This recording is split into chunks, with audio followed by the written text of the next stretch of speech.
There we are. Liesl, thank you ever so much for joining me, for giving up some of your time.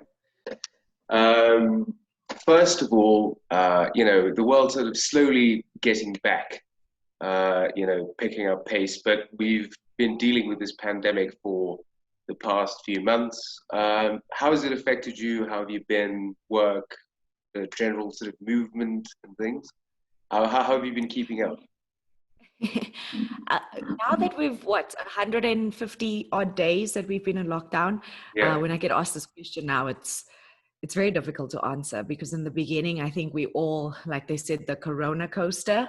We yeah, started off feeling, this is a blessing. We should take the time out. We should do, what needs to be done. And then we kind of all dipped at some point. Well, I know I did. And I thought, wow, this needs to end. But then as the days went on and on, I also realized that I'm one of the very few people in South Africa who are still blessed to work every single day. Because I work in radio, it is deemed essential services. Thank you for that. yeah, So my job has gone on consistently. We've been broadcasting from home, broadcasting back at the studio, back and forth, depending on what we're trying to achieve at the time, and also just making sure that the breakfast team stays safe. So we're back home yeah, now as precaution only. But yeah, I think the whole thing has just made me realize how blessed I am, and how blessed I am to have a job, firstly, to have my family around me. My family live yeah, in Johannesburg. So when the rules got eased out, I was one of the lucky few people that could, drive to go see my mom, even if it was just to drop off some flowers and a cake, and give her like a virtual high five. But I've really had the time to reflect as well. And yes, jobs have been lost. Things didn't work out the way they were supposed to. But like I say, the fact that I still have a salary every single month on the same day is really one of those things that when I feel down and when I feel like, oh, this thing needs to end, I remind yeah, myself that there are people that have struggled way worse over the last 5 months. yeah. No, I can completely relate to that. I mean, of course, with all of the challenges, it has sort of made, the noise sort of stop. And it has been an opportunity to sort of take stock and, you have to, in a way, count your blessings in Yes. in times like these. Yeah, you're doing all of this. We'll get into all of the amazing, things that you've been doing. But let's start at the beginning. Growing up, you're based in Joburg. Were you born in Joburg? Are you originally from Joburg? Yeah, so I am a Joburg girl. I grew up in the south of Johannesburg, actually, in a township called Eldorado Park, Uh-huh. raised by my grandmom and my mom. So 3 generations of women in one house. Very blessed for that as well. Yeah, And, didn't have the easiest upbringing, but I always say, what doesn't kill you makes you stronger. I do believe that my resilience, my confidence, my being comes from the struggles that myself and my family had to go through. yeah, And I use those as blessings and as ways to teach others, to help others. So because Oma second, yeah. I can cook really well because I'm grandchild and I can bake well as well. I was joking with someone yesterday. I was saying, don't take me on. I grew up with Yeah. my grandmom. But yeah, all around just now living in the north of Johannesburg because I work in the north as well on Yeah, Jacaranda FM. So it's a little bit more difficult to be all the way in the south, but I do see my family consistently, well, not during this time, but yeah. normally once or twice a month. Yeah. Oh, that's cool. Yeah. So, yeah, and then, you wear many hats, but the world sort of got to know you, as Miss South Africa. You know, when did you start modeling? When did it become part of your life? Was it always something that you wanted to do or not? It's actually a very strange story because I grew up very awkward, if you will. I was tall and I was really skinny, and I always felt like I had this really big head. So, nothing worked out, and this really big hair as well. And it wasn't ever really something I thought about. Everyone would always say it to me, oh, jy moet 'n model wees. Oh, jy moet gaan model. And I was just thinking, oh, no, not me. And I remember being at a supermarket, like a shopping center in Aldo's on a Saturday with my mom. And a lady walked up to me. She's like, listen here, you have to enter Miss Soweto. I was like, no, not me. You've got the wrong girl. And my mom stayed behind to hear the lady out. And she came up to me like 5 minutes later. She's like, listen here, you must enter this thing because, you know, I was like, no, I'm not interested. She's like, listen. So I was like, fine, 2 minutes. I'm giving you 2 minutes. And she says to me, you can win a bursary and you can win a car. I was like, okay, I can see where this is going. And I was a matric at the time. So I was like, if I can win a bursary, that would be amazing. And if I can win a car at the age of 19, I mean, I would take so much strain off my family. So it kind of all started right there at a shopping center in the township. And I did that. And as soon as I did Miss Soweto, I came second. I signed to a modeling agency, and after signing on a Wednesday, I booked my first campaign. I shot it on a Friday, and a month later, I was on a billboard on 14th Avenue in Johannesburg. So, you can, as they say, the rest is history after that. Yeah. So it moved along pretty quickly. Yeah. I mean, but you went to study. You went on to study accounting, if I'm not mistaken. Yes. Another thing I was just chatting about yesterday, because I was speaking to my younger nieces, nephews, cousins, just saying to them, you know, I went to study because if all of this failed, or, you know, the radio, television, they always say the beauty's going to fade as well, that I have something to fall back on. So I am a qualified accountant, not necessarily a CA, because my patience ran out there, but I graduated. And I think it's just very important also for youngsters to understand that your education is still important, and it's something nobody can ever take from you. You know, a job can be taken, you can be retrenched, they can change the lineup on a radio station, they can change the television presenter, they can change a lot of things around, but they can't take that degree from you. So I always advocate for that as well. I'm like, cool, it's great that you want to have a life any which side of anywhere, but get your education, whichever side it is, and then you know you settled. Then after that, we can, you know, explore and mess about and do whatever, because you know that at the end of the day, you have that piece of paper that no one can take from you, and it's something that you can go and pursue if all else fails, if you will. Yeah, no, absolutely. We'll come back, you know, to your work with young people, because I know you're passionate about you know, doing work about young people. But I just want to quickly, you know, to just take us through the moment when you're on the stage and you hear the words, you know, 2015 Miss South Africa, Liesl Laurie. You know, what was that moment like?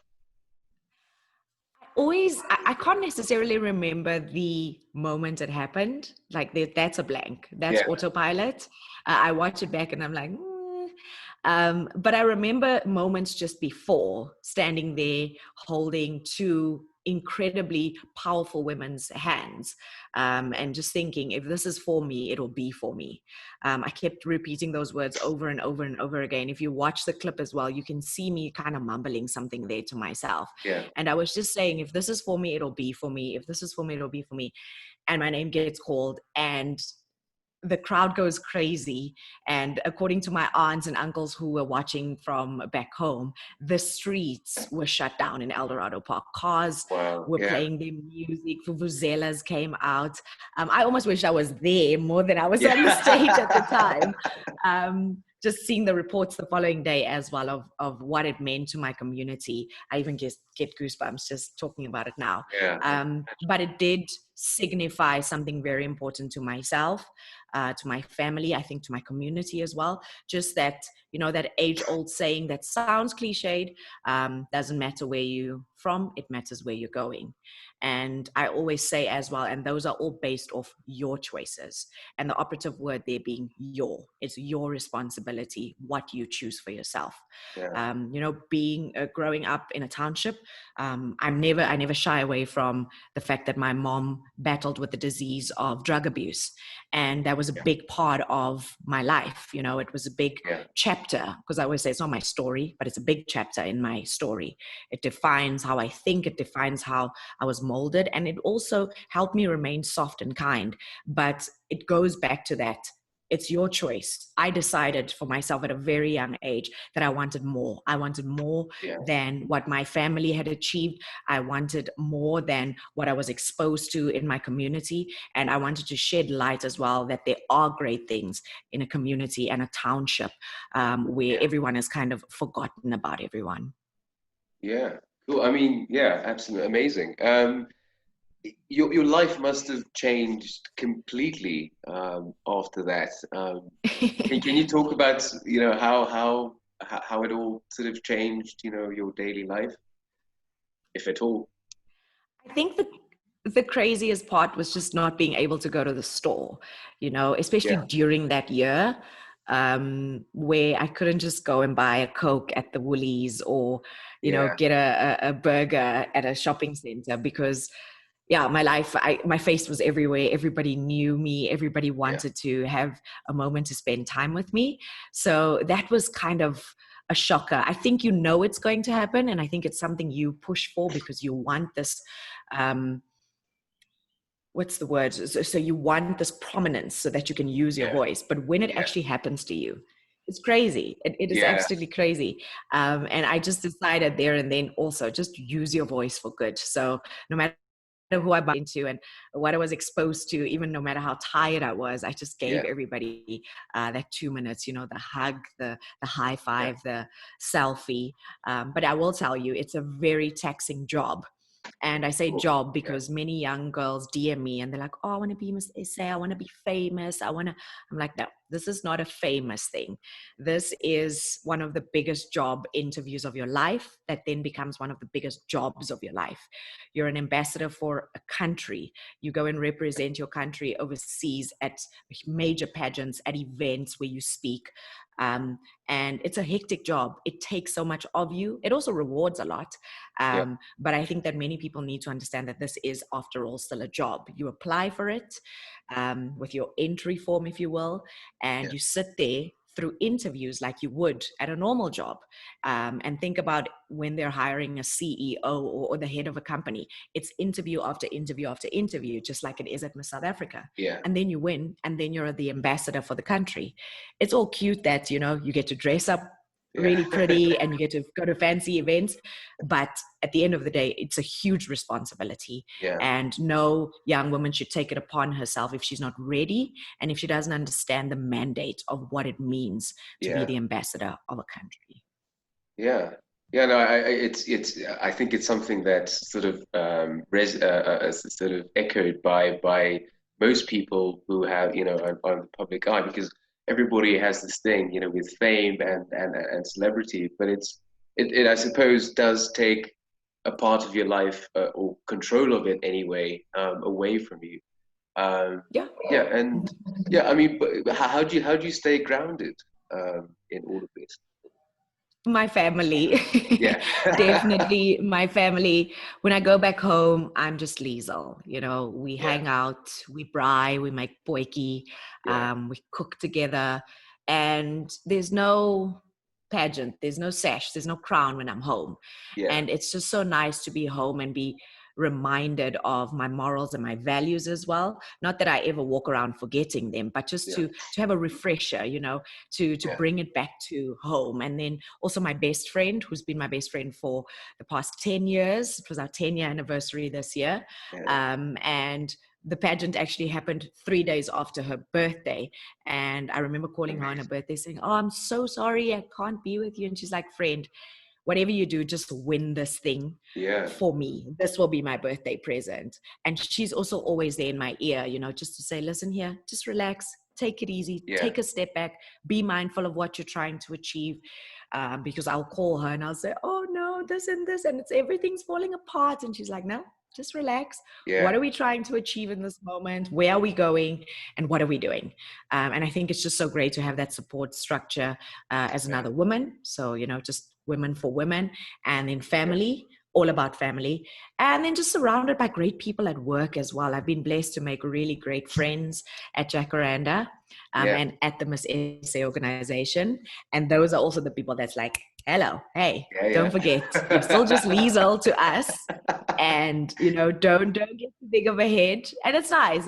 Even though we say it in jokes and we have fun with it, but it's great to have people that will still ground you and just have you reminded of Yeah. what you're trying to achieve, with all this power, if you will, that you have honed in over the past couple of years. Yeah, amazing. I mean, you mentioned all of the women in your life. We're celebrating Women's Month at the moment in South Africa. Who are some of the women who inspire you, you know, and motivate you in your life? Whew. I always find it difficult to answer this because my list is like, Yeah, we'd be here for the next hour and a half, because just for so many reasons. But I think the most important woman who has taught me the most is my mother. With yeah, her struggling with drug addiction, the best and most amazing lesson that I learned from all of that was, no matter how far down you fall, you can always get up, dust yourself off, put your lipstick on, and continue with your life. Because yeah. after everything my mom struggled with and battled with, she's now a qualified teacher. She Amazing. gives talks. And this is all after her battle. So one day she just decided, you know what, I'm going to change my life. Went back to varsity at the age of 40 something, graduated as a teacher, and just went on with her life, because she didn't let one thing, even though it was a very big thing, take over her entire life. Yeah, So no matter how far down you fall, you can always get up, you can dust yourself off, take yeah, your time, and you can get where you want to be again.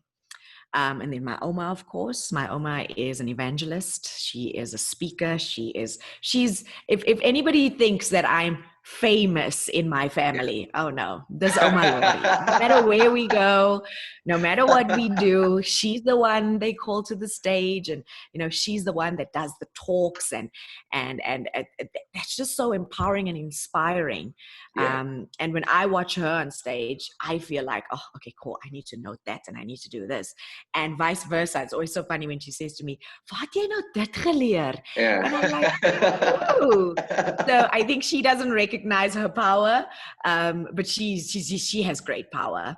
And then I think, just if we're looking in the media space, someone like Shonda Rhimes, who has broken so many barriers. yeah, Also, Ava DuVernay. These are all Black female writers in the US that have just broken the barriers. They yeah, have written things that have invoked such emotion and discussion around the world. And also, just, I don't know, there's something about Shonda and the book I read of hers, which is yeah. called The Year of Yes. So if Oh anybody's ever man, looking for something to inspire them, yeah, go and read The Year of Yes, because it gave me my year of yes. And it will very much just have you change your life a little bit. Because once you start saying yes to things you always said no to, that's when you grow. Because like we know, you don't grow in your comfort zone. You yeah, grow where you're a little uncomfortable, where you're a little scared to say yes to that thing. And yeah, that's my kind of my book recommendation in this whole story as yeah, well. yeah. Amazing.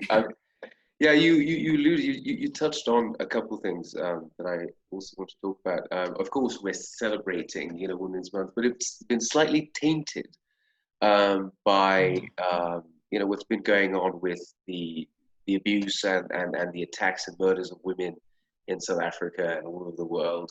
Mm-hmm. Also, something else that has sort of captivated the world's attention is the sort of reignition of the Black Lives Matter movement, sparked by Mm-hmm. the murder of George Floyd in America.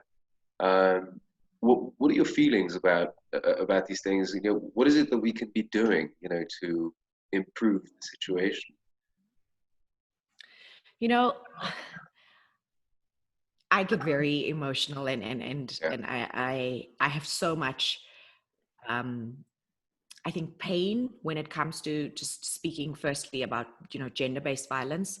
yeah, I say it on air quite a lot as well, that somebody once tweeted me because I said I'm not interested in watching the president's address to the nation.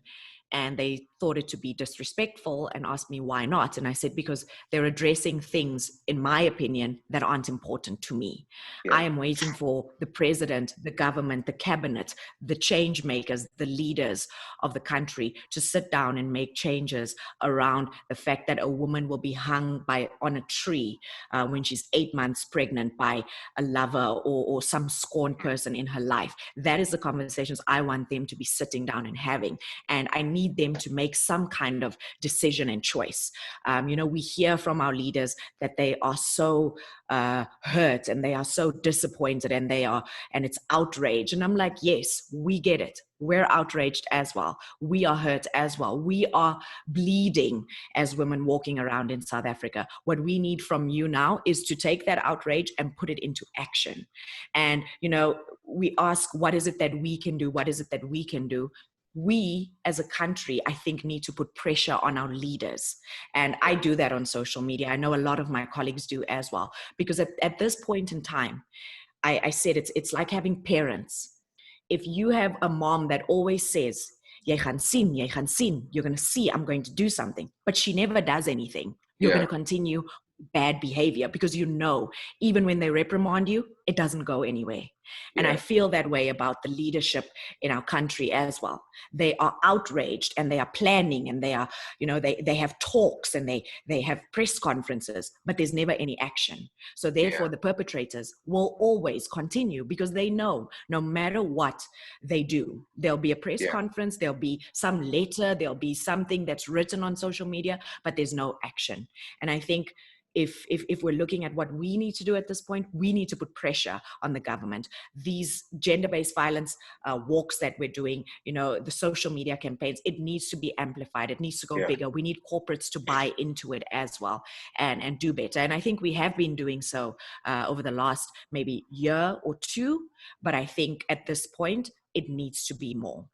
Yeah, no, absolutely. I mean, it's and the sort of common trend is that people have these sort of surges of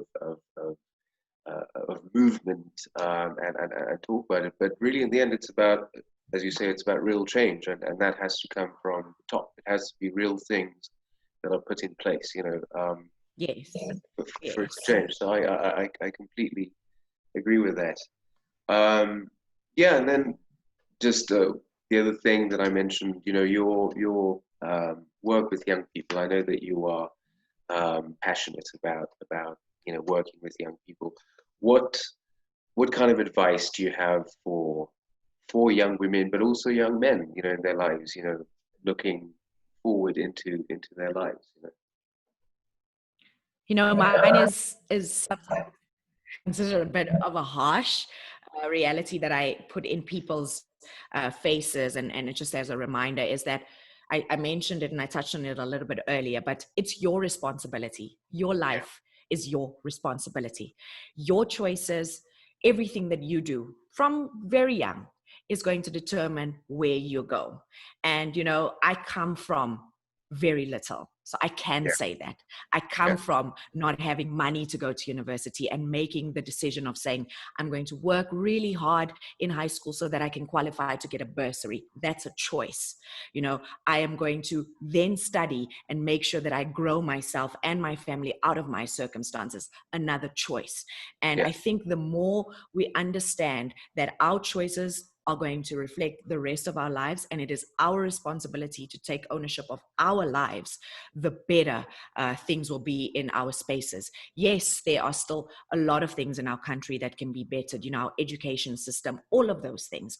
But we can't wait on everyone around us. Make choices for yourself. Be responsible for your own life. Jy kan nie sê, nee, maar my ma het niks gedoen nie. Yeah, well then you do something. You wake up and you make the decision to do for yourself. Your life is your responsibility. And I know it doesn't always sound like the advice that people want to hear, but I think it's the advice that they need to hear. Yeah, absolutely. Yeah. Liesl, I could pick your brain for hours, but life happens, and time waits for no man. Um, the last the last thing that I want to ask you, I always ask everybody I speak to. Um, there's this quote by Horace Mann that says, be ashamed to die until you have scored a victory for humankind. What what is Mhm. what is your victory? What is that thing that you want to have scored or achieved? By the time you leave this place. Just to leave a great legacy behind. Yeah, And that legacy will be one of kindness. It's great to have fame. It's great to have all those other things. And don't get me wrong, I thrive for the money and the fame and everything else, like most of us do, yeah, especially the wealth and just doing better for ourselves and our families. But I want to leave a legacy of compassion and kindness, yeah, because I always walk onto a stage and I say to people, we live in a world now where it's very hard and cold. We're ready to knock the next person down. We're ready to fight someone on Twitter and drag them and shut them down. But people will always remember how you made them feel. They might yeah, forget the date, the time, what you were wearing, possibly even what you said, but they'll yeah. never forget how you made them feel. And I always want to leave that legacy that no matter where I am, no matter who's having a chat about me, they will use the words and say, oh man, but she made me feel like I could do anything. She made me feel warm inside. And even now, that's what I strive for, and that's what I want to leave behind. Amazing. Yeah. Liesl, thank you ever so much for your time. Thank you. I really, really appreciate you giving up some of your time. It's been great chatting. And hopefully we'll encounter each other in the future in our capacities. But thank you so much for your time. You're very, very welcome. And thank you for doing it as well. I always say, let's empower each other. Me empowering you by joining your channel, and you empowering me by introducing me to your audience. So thank you so, so much. Thank you so much, Liesl. Bye.